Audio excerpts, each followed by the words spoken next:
Bonjour mga mesami! Wow! Tara, samahan niyo akong gumawa ng apple crumble.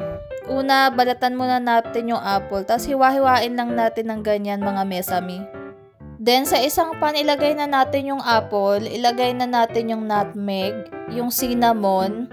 Pwede na rin tayo maglagay ng lemon, at saka 1 cup ng asukal. Then, i-mix-mix lang natin yan, ipag-well combine lang natin yan, banding together.